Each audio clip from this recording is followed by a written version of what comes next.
There's a question that you may have never said out loud, but deep down, it keeps coming back. Why can your child open up to other people, but stay quiet in front of you? Why can they laugh, talk freely, share their thoughts so easily with others, but with you, their answers are short, limited, sometimes almost nothing at all? And the hardest part is, you're there. You've always been there. But somehow, you're not the one they choose to talk to. If you've ever felt this, you're not alone. Many parents go through the same thing. And honestly, it's one of the most difficult feelings to explain. It's not exactly anger. It's not fully disappointment. It's more like losing something that used to feel so close. At first, you may not notice it. You tell yourself, they're just busy. Maybe they're tired.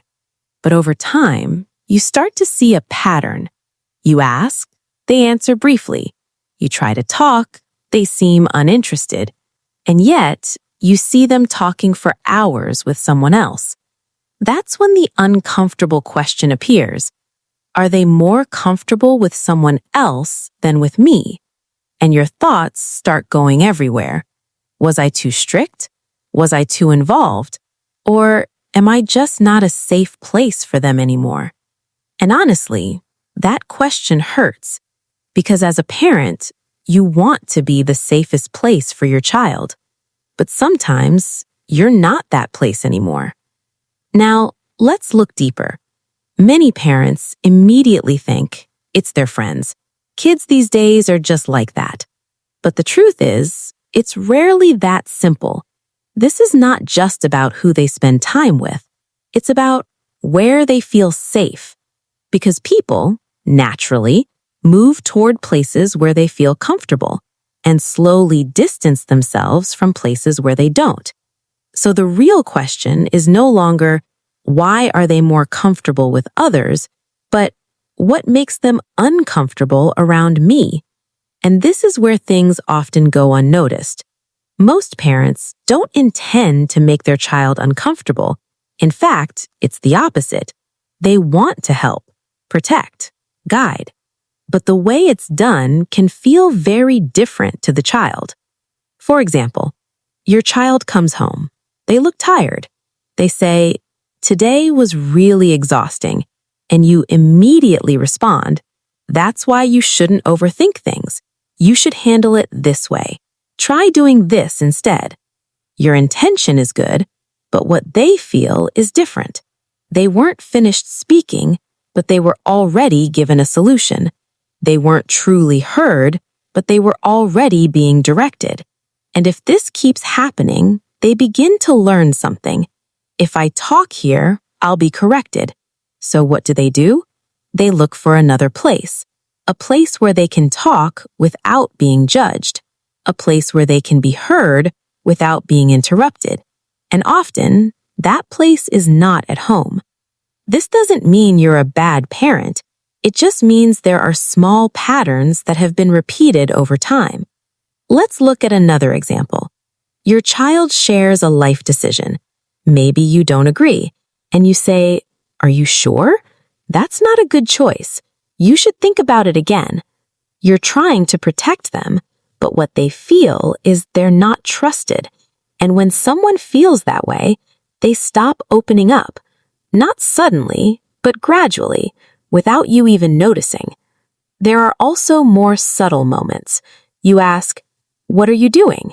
They answer briefly. Then you say, "Why are you so different now? You don't share things anymore." Your intention is to reconnect, but it feels like pressure. And pressure doesn't bring people closer. It pushes them away. Now, here's the most important part. Your child is not pulling away because they don't love you. They're pulling away because they don't feel safe being themselves around you. This is important because many people think closeness is about how often you talk, but it's not. Closeness is about safety. When someone feels safe, they open up. When they don't, they shut down. It's that simple. So what can you do? Not by forcing them to talk, not by asking more questions, and not by blaming them, but by changing one key thing, the way you respond. Start small. When they speak, don't rush to reply. Don't jump into solutions. Pause. Listen, even if you disagree, even if you think they're wrong, because in that moment, they don't need answers. They need space. Space to feel heard. Try changing your words. Instead of, you should do this, try, what do you think about it? Instead of, that's wrong, try, I'd like to understand how you see this. It's a small shift, but it changes everything, because now you're not controlling, you're supporting. And one more important thing, stop trying to be a perfect parent, because sometimes trying too hard to be right makes the relationship feel heavy. Just be present.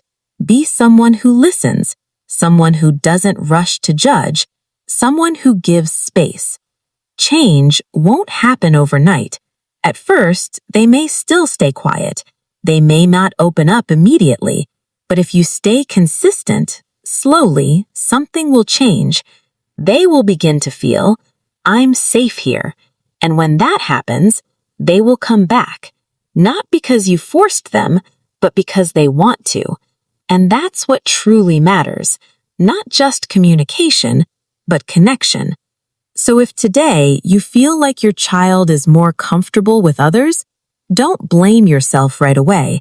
Instead, ask, have I created a space where they feel safe to be themselves? Because in the end, children don't pull away from their parents. They pull away from places where they don't feel comfortable. And the good news is that can change slowly through the way you listen, the way you speak, and the way you show up. And from there, the connection can come back, stronger, more honest, and closer than before.